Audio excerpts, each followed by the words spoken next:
Hola, buenas tardes. Bueno, espero que me veáis bien, espero que me oigáis bien, porque estoy grabando esto con el móvil. Y si oís algún ruidito es el perro que anda por aquí. Entonces esas pisaditas son las del perro. A ver, me habría encantado estar esta tarde con vosotros, y lo digo en serio porque Picnic en Hanging Rock es uno de mis libros favoritos del catálogo de Impedimenta. Pero bueno, mientras estáis viendo este vídeo, en principio yo voy a estar en Mallorca porque le han dado el premio Formentora a Mircea Cărtărescu y vamos a acompañarle. Además tengo una breve ponencia sobre el Orlando de Virginia Woolf y es imposible. Mira que me habría encantado de verdad poder hablar de este libro, porque además ahora, si me notáis un poco espesa, es porque acabo de terminar de traducir otro libro, en este caso de relatos de otra autora australiana, y la verdad es que ha sido una labor dura. He estado mucho tiempo encerrada con el libro, lo acabo de terminar y de entregar también para Impedimenta, entonces estoy con la mente un poco puesta todavía en la traducción y la verdad es que llevo un tiempo sin hablar mucho porque he estado muy encerrada. Entonces, bueno, ha sido curioso porque los dos libros los he elegido yo, tanto este del que os hablo, que acabo de terminar la traducción, se titula Estudios de lo salvaje, como os digo, es un libro de relatos, y también en su día elegí Picnic en Hanging Rock. Cuando elegí Picnic, hace ya bastantes años, la verdad es que no lo hice porque estuviera especialmente interesada en la literatura australiana, como sí que es el caso ahora. La verdad es que me he pasado todo el verano leyendo autores australianos. Vamos a publicar también en Impedimenta otro libro de otro autor australiano, el libro se titula Boss, es de Patrick White, el único premio Nobel que ha dado Australia hasta el momento. Y ahora sí que es cierto eso, que estoy muy obsesionada por la literatura australiana, pero cuando elegí Picnic en Hanging Rock hace unos años y decidí traducirlo, fue por una fascinación bastante menos racional. Fue porque hace muchos años, cuando yo vivía en casa de mis padres todavía, vi la película de Peter Weir,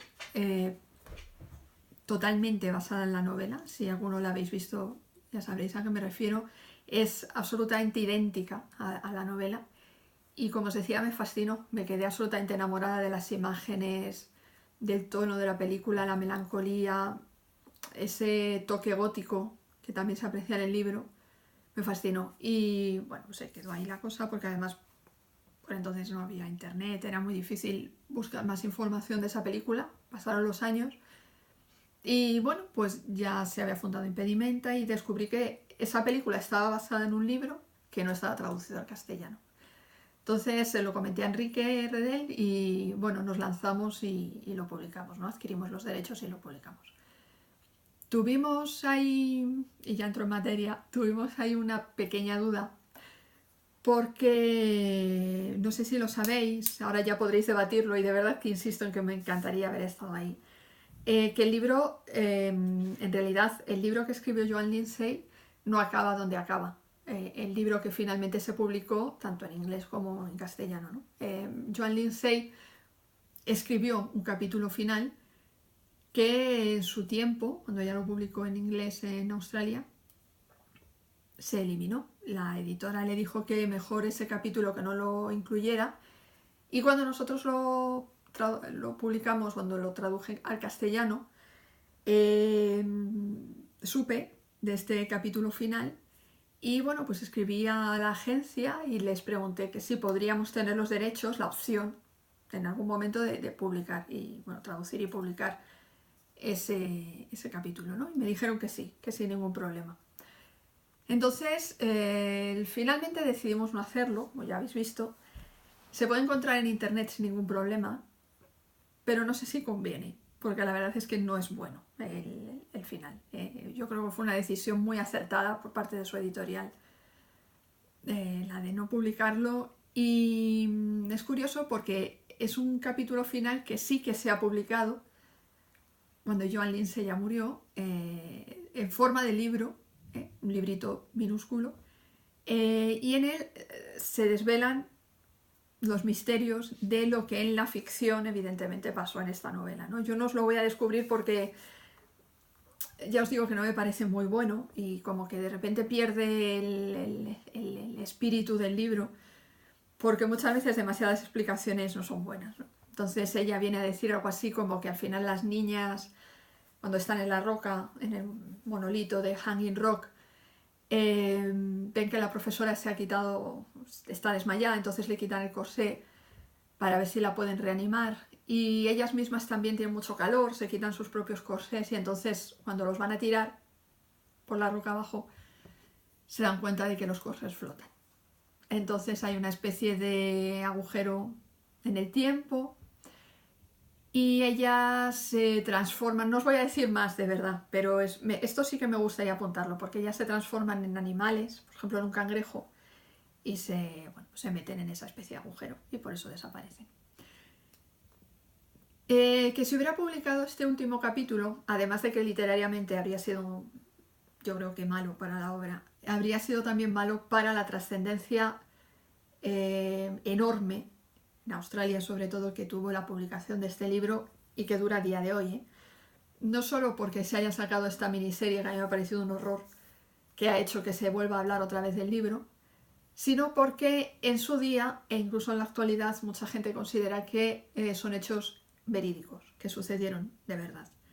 Y entonces ha habido mucha gente que se ha dedicado a ir allí de turismo, investigación, ha subido a la roca y hay centros turísticos alrededor. De hecho hay un centro en el que se pueden ver estatuas de las niñas, hay vídeos, hay audios. O sea, se ha montado una especie de locura turística en torno a este libro y mucha gente, insisto, todavía cree que sucedió de verdad. De hecho, hace poco, en verano de este año, seguramente ya os digo el hilo de la miniserie, se escribió un artículo sobre que la gente se sube a la roca y grita Miranda desde arriba, Miranda, como clamando, ¿no? A ver qué había sucedido ahí. Entonces, ha sido muy curioso porque ha habido reivindicaciones, para que veáis el alcance de la novela, no solo a nivel literario. Ha habido reivindicaciones año pasado y este año para que se deje de clamar por una historia que es evidentemente ficticia y se empiece a reivindicar lo que realmente sucedió allí hace muchos años con los aborígenes australianos, ¿no? Que fue que básicamente o se les asesinó o se les sacó de allí para llevarles a reservas. Era una zona muy espiritual para los aborígenes. Era una zona donde hacían rituales de iniciación entre los chicos. También servía como centro de reunión entre distintas tribus de aborígenes, no sé si tribus es la palabra, distintos pueblos de aborígenes australianos se reunían en esa zona y se les expulsó de allí, en el mejor de los casos, se les llevó a una reserva cuando no se les asesinó, ¿no? Entonces, ahora se está reivindicando que por favor se hable de eso en esa zona y no de una historia que evidentemente no sucedió, pero a la gente le gusta más pensar que, bueno, pues está en la historia de estas chicas y hablar de ella, ¿no? Y durante un tiempo, y creo que en los 80, incluso se publicó un libro en el que se intentaba averiguar cuál era la realidad de la desaparición de estas muchachas, ¿no? Se habló de trata de blancas, se habló de secuestros, cuando realmente es una historia de ficción. Yo creo que eso es evidente. Lo que pasa es que la propia Joan Lindsay jugó mucho con eso. Ella jamás desmintió los rumores de que pudiera ser auténtica la historia. La propia forma del texto juega con la no ficción de alguna manera, al meter cartas, recortes de periódicos, el prólogo. Ella misma jugó con ese asunto, ¿no? Entonces, bueno, pues eso al final ha dado pie a las fabulaciones más asombrosas, ¿no?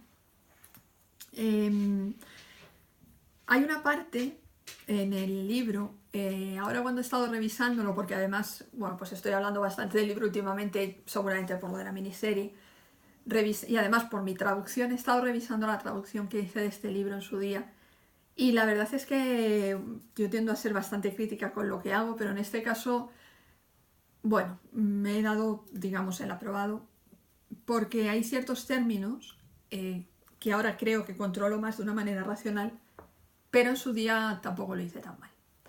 Y me refiero al término que, claro, en el libro no se aprecia cuando se lee en castellano, pero sí que se menciona en varias ocasiones en el original inglés, y en el libro que acabo de terminar se habla constantemente de ello, que es el BUSH, B-U-S-H.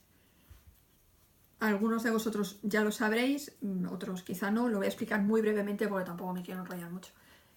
Es una de las zonas, el BUSH australiano, arbusto sería la traducción literal, es una de las zonas emblemáticas de Australia.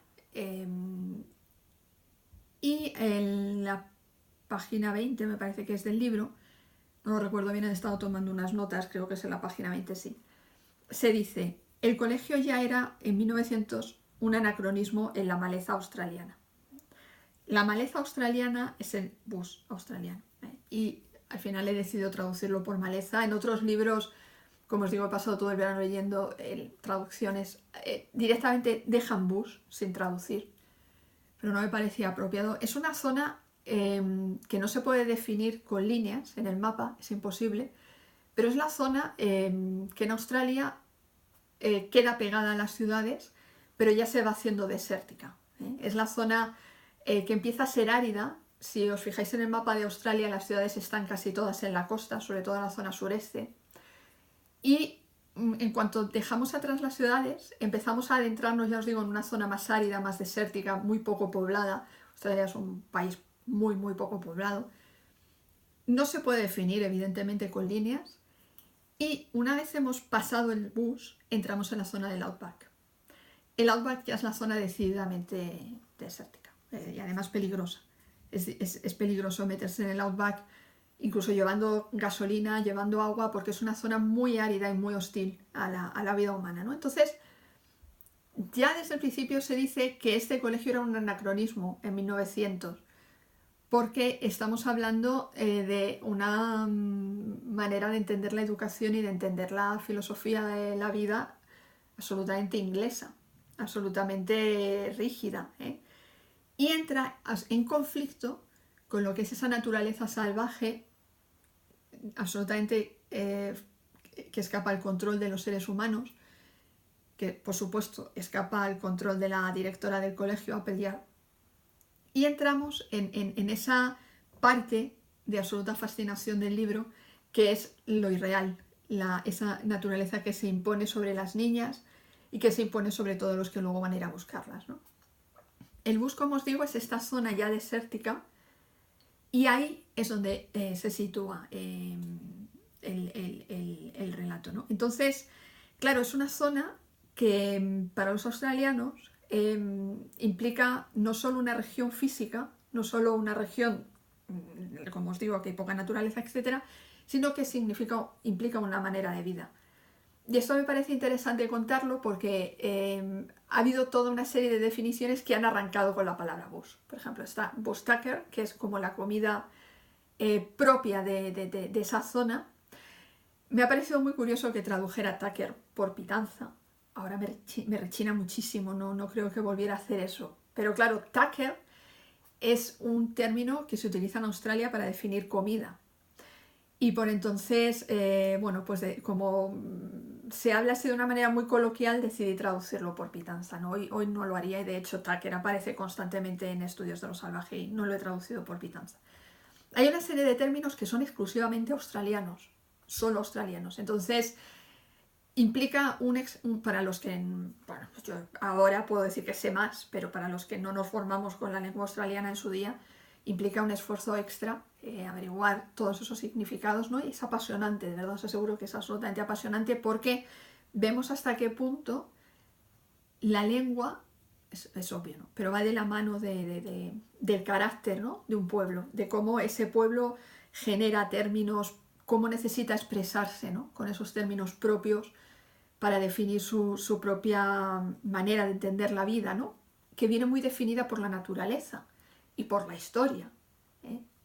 Entonces, bueno, pues todos estos términos están ya presentes en Picnic en Hanging Rock, y he sido muy consciente de ellos, aparte de releyendo el libro, pues traduciendo esta nueva obra, ¿no? Otra cosa que os quería comentar, y ya me voy a callar, es el aspecto gótico que hay en esta novela. Es muy curioso hablar de algo gótico en Australia. en Estudios de lo Salvaje, ya lo veréis, y perdonad que hable tanto de este libro, he hecho una especie de posfacio bastante largo, porque sin que yo lo supiera, y esto os lo digo en serio, hay una relación en cuanto a lo gótico entre Picnic en Hanging Rock y Estudios de lo Salvaje. Yo no tenía ni idea, lo he averiguado luego leyendo ensayos y tal. Se habla de elementos góticos, en estas obras sobre todo. Claro, si tú piensas en lo gótico, es imposible que en Australia haya literatura gótica. No hay castillos, no hay mazmorras, no hay Edad Media. Es imposible, pero se suele decir que la propia naturaleza tan árida, estos personajes, ¿no? Este ambiente retorcido, este aislamiento, este temor, ¿no? A mí Picnic en Hanging Rock a día de hoy todavía me genera temor. A lo mejor temor no es la palabra exacta, inquietud, mucha desazón, ¿no? Entonces ahí se vincula con lo gótico. Y sí que es cierto que podemos encontrar estos elementos y, bueno, sí que se podría hablar, lo dice Miguel Canet también en el prólogo de Picnic en Hanging Rock, y hay elementos góticos. Me encantaría estar ahí con vosotros para discutirlo, porque lo mismo no estáis en absoluto de acuerdo. Pero bueno, simplemente unas pinceladas más. Joan Lindsay dijo que escribió el libro en aproximadamente 4 semanas, porque lo había soñado, y entonces simplemente como que tuvo sueños recurrentes, en distintas noches solamente tuvo que tomar notas y escribir, y ya está. Una mujer peculiar también, ¿eh? Ella decía que cada vez que pasaba por delante de los relojes dejaban de andar y de funcionar. Esto ya os lo he contado. Al final yo creo que os he contado todo ya. Esto sí que me parecía interesante. Sí que es cierto que los lugares existen, ¿eh? Mendigo, el Monte Macedón, todos estos lugares existen, pero las fechas no coinciden, ¿eh? El día 14 de febrero de 1900, que es el día de San Valentín en que está ambientada la obra, el día que desaparecen, fue miércoles y no sábado, como se dice en la novela.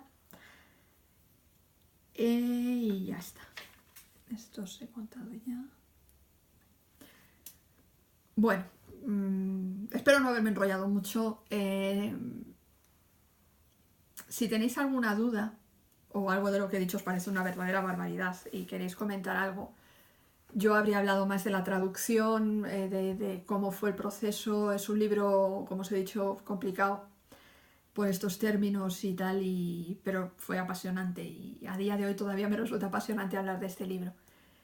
Si tenéis alguna cosa que queráis comentar conmigo, es fácil ponerse en contacto conmigo, porque mediante Impedimenta o en mi página web hay una manera de escribirme directamente, o conectamos en otra ocasión, lo que sea. Mi idea habría sido hacer una especie de Skype desde Mallorca, pero viendo los horarios de vuelo y tal, la verdad es que iba a haber sido muy difícil.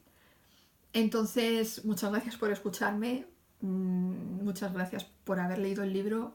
Espero que tengáis ahora una conversación que estoy segura de que va a ser así muy estimulante y muy interesante. Y espero no haberme enrollado mucho y no haber dicho cosas que ya supierais. Muchas gracias por todo. Un abrazo.